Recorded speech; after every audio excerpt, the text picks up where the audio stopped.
Just a few little pointers on the mind. Here's number one. It needs to be nourished. It needs to be fed. There's an Old Testament phrase that says humans cannot live just on bread alone or food alone. Dogs can, a crocodile can, a spider can. Humans cannot exist just on food.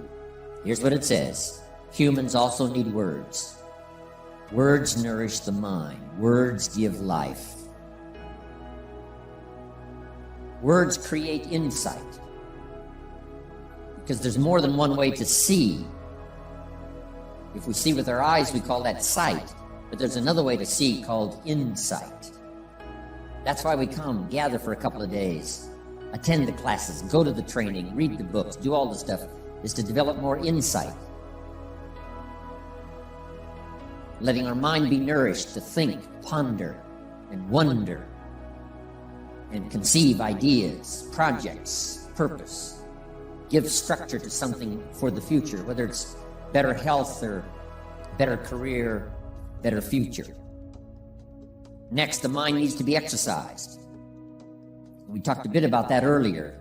Exercised by debate. Exercised by reading both sides of the debate, both sides of the question. Major life issues, major political issues. Don't leave yourself out of the great debate. One, the mind needs to be nourished by ideas. Second, it needs to be refined and stimulated and exercised by debate. We need both sides of the human drama represented. The reason why the Bible is such a classic book in studying all kinds of stories is because the Bible is full of stories on both sides, the evil side and the good side. The Bible said, Old Testament said, this king came to power and he was a good king. He ruled for 18 years. And then it says the next king came to power and he was a bad king. He put up idols. He became the bad king. So it reads good king, bad king, showing both sides of the human spectrum and drama. Some stories that we read in the Bible of people to admire, others are people to despise. In your library, you need a book on Gandhi and you need a book on Hitler. One book to show you how noble someone's aspirations can be, and the other book to show you how despicable and how evil someone's goals can be. Both sides we study good and evil, one we love and one we hate. We study illness, we study health. Someone says, well, you can't study the negative things. You have to study the negative things. You have to give voice to and mind to and time to both sides of the issue so that you can strengthen your side of the argument. In raising our kids, we have to pose both sides. What's the dangerous side and the safe side? In one of the seminars that I'm sure some of you have attended, I talk about philosophy that makes the difference. Philosophy does two things, each person's personal philosophy. So jot this down. Our personal philosophy does two things. One, helps us to see the dangers on one side so we can avoid or minimize those. Then our personal philosophy needs to be developed so we can see the opportunities on the other side so we can maximize those. And for the balance of your life, that's going to be the twin challenge in developing ideas and philosophy and strengthening all of it so that you can avoid the dangers and maximize the opportunities. Because the dangers never go away. The dangers to our ship of state called the country. The danger to the enterprise. The danger to the corporation. Dangers always lurk, both inside and out. Dangers lurk on the inside of our own mind. When I was a kid, they used to have those little cartoons. Have a little boy with a gremlin on one side and a little angel on the other side. And the little devil, the little gremlin said, go ahead and do it, it's okay. Little angel said, no, no, no. So when kids are young, they've got this debate to engage in. Should I or shouldn't I? One voice says, go ahead, and the other one says, no, no.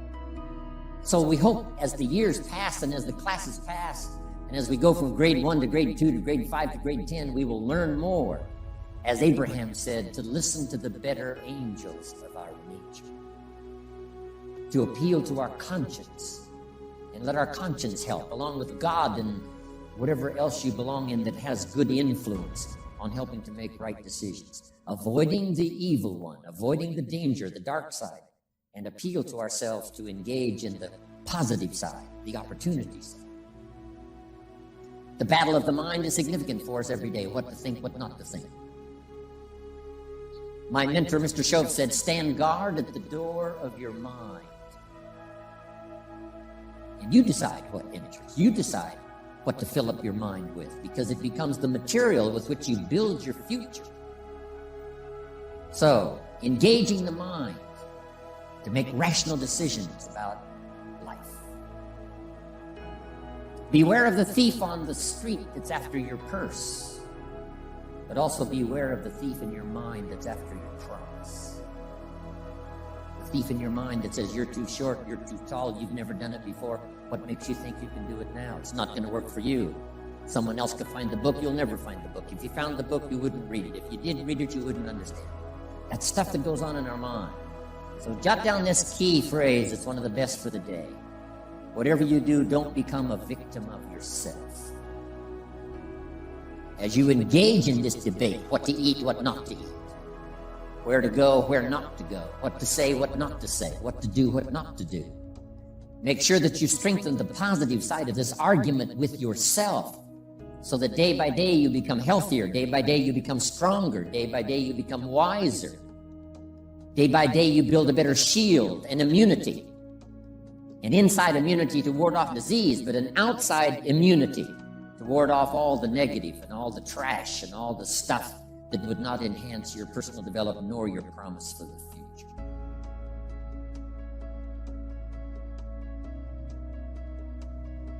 So this is so important in understanding the mind. Feed it. We call it food for thought. That's what a big share of this whole seminar is all about these 3 days, is providing food to think about, thoughts to think about, and then ideas to debate. And it's not necessarily what's right or what's wrong, but what's better, what's best. This is okay, but this would be better. With this, yes, you can manage, but with this, you can flourish. With this, you can exist. With this, you can live a fantastic life. So, exercising the mind. Now, to develop the mind, you need a good library. Let me give you 3 parts to your library. Number 1 is your visual library. Zig and I and others have put things on video so you can see it. We ask you to come here today and see what's going on. So part of it comes by visual. Come and see. And then if it's on video, you can see it again and again and again. Key phrase, repetition is the mother of learning. Repetition is where if we hear it again, we see something we didn't see when we heard it the first time. We see something different that we didn't see the first time. Next is your listening library. Zig Ziglar's right. Turn your car into a mobile classroom. You can have a university education in a fairly short period of time just using the traveling time to listen. Key phrase is to listen to voices of value. Discriminate in your listening time. Listening to someone of reputation, someone who has good ideas, someone that's been recommended that has some value. Don't waste your time listening to things that don't count much. Hey, there's some things that are not worth spending the time. You know, they create more poison than they do benefit. So be careful. If somebody says to me, these eggs are rotten, I'm not going to make an omelet and try it. I'm going to take their word for it. So feed the mind, exercise the mind, and build your library. I recommend 3 books that were recommended to me when I started my library when I was 25 years old. In those accelerated days of personal development, for me, about 7 years worth. So fantastically changed my bank account, changed my income, revolutionized my future. With the foundation my parents gave me, meeting Mr. Schoaf at age 25, I'm telling you, it's been a journey for me like no other ever since. Then I've had mentors along the way. I'm telling you, that keep my mind stimulated, that keep my interest keen, that help me to evaluate and to weigh what is good, what is okay, what is better, and what is prosperous in terms of your life. Mentors. And that first mentor I had recommended these 3 books. First was the Bible. Now, I had an advantage there because my parents made sure I was a pretty good scholar by age 19. A good book to serve you all of your life. One of the major sources of ideas, stories, poetry, history. A major source for stimulation. Next, he recommended the book called Think and Grow Rich by Napoleon Hill. Think and grow. Good word, think. Grow. Rich. I went for it. Got the book. Paid less than 50 cents for it. Some of the ideas in it changed my life. Next, Chope recommended the book, The Richest Man in Babylon by George Clayson. Helped me become a millionaire by age 32. Totally changed my economic future. Just the ideas in a simple little book. Amazing. Then he recommended something for me to listen to by Earl Nightingale called The Greatest Secret. That was my listening library to begin with. The Greatest Secret by Earl Nightingale. So your listening library and your visual library. Next now is your reading library. And we won't go through a whole list of the best books, but here's a good book to get if you want a good list of the best books. It's called How to Read a Book. Simple. How to Read a Book by Adler. Chief editor of the Encyclopedia Britannica, Mortimer Adler. He wrote a book called 6 Great Ideas. It's excellent. He wondered, are ideas tangible? Are ideas real? Or are they nothing? But he wrote this book, along with another author, How to Read a Book. Now, if you master this book, you can get so much more from a book. Now, it's a kind of a tough book to get through, but it'll give you some ideas on how to take a book and get the most out of it. Take a book and get the most out of it. But in this book is also a list of what he calls are the greatest books ever written. And I've used that list, as a centerpiece for my life. It's got the classics, which I missed. I only went to 1 year of college, so I missed a whole bunch of stuff. I started making up for that by collecting these best books ever written. Interestingly enough, on that list is Old and New Testament. On every scholar's list, East or West. You just can't miss those as major sources. In addition to that, there's a book called Lessons of History, written by Durant. And I offer it because it's one of the classic writings of all time. You may not agree with his premise, but you certainly have to agree that it's one of the best well-written books ever. He and his wife wrote about 11 volumes on civilization. Take a speed reading course, you can get through those. But this little book, Lessons of History, is sort of a summary of their ideas on history. It's a classic. Then a classic I think most everybody's got. It's called As a Man Thinketh by James Allen, where each sentence is a seminar. And you may not agree with his premise either in certain instances. You don't want to read just what you agree with. And not just to read the positive. Make this note. You cannot live on mental candy. Just like you can't feed your children ice cream all the time and hope that they will be healthy. So you cannot live on mental candy. Someone says, well, I just read the positive stuff. That's not enough. And the reason is because you need to know both sides of the issue.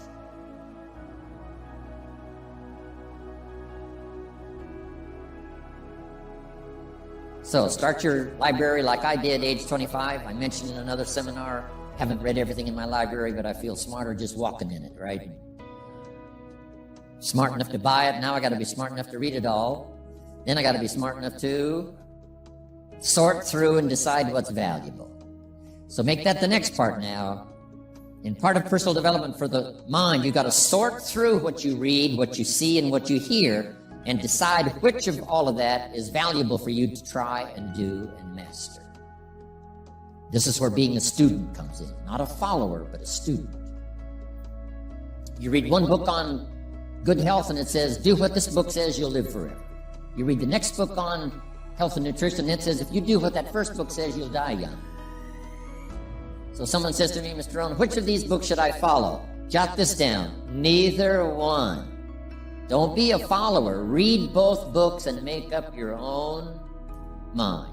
Here's what's important in the final analysis. One of the best phrases for the day, I got this from my Canadian friend Harold Dyke, who gave it to me, and I've used it all these years. Here's what he said: make sure what you finally do is the product of your own conclusion. Make sure what you finally do is the product of your own conclusion. Meaning you don't just follow, but you listen to both sides of the argument. You listen to the controversy.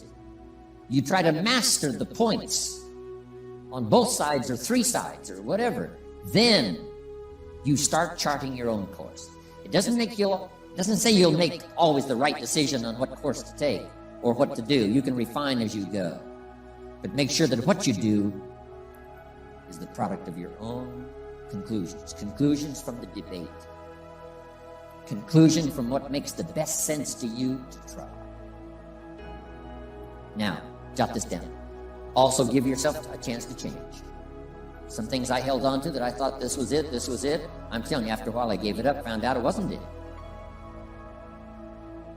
So give yourself a chance to change.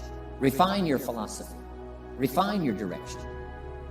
If you'll give yourself a chance to do that, here's what will happen down the road a ways. A new door will open that you haven't discovered before. Give yourself a chance to change. Reevaluate.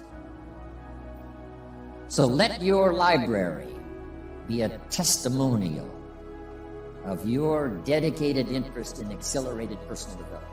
That you will read whatever you have to read. You will hear whatever you must hear. And you will watch and see whatever you must see in order to make your life refined and worthwhile and achieve all of your purposes. It takes a lot of effort to learn. It takes a lot of effort to grow. It takes a lot of effort to decide and debate. But jot this down. It's all worth the price. Whatever stimulates you to think, whatever stimulates you to wonder, whatever stimulates you to react or even to debate, even if you hear something you say, well, that's not right. See, that's still valuable. It means you're awake. It means you're alert. It means you're alive. It means your mind is ready to take on something, whether it's agreeable or not agreeable. Something right, something wrong. Who cares what it is? We've got to listen to a variety of voices. And some are going to come from the left, and some are going to come from the right. And some are going to come from mysterious sources. And some will try to entice you with all kinds of stuff. But that's okay, just so you're alive and alert and awake, ready to process anything that comes your way. Take the best of it and make it beneficial for you, so that tomorrow you walk with a stronger step. Next month you see a clearer vision. And a month from now, the purpose for your life is multiplied by 2, 3, 5.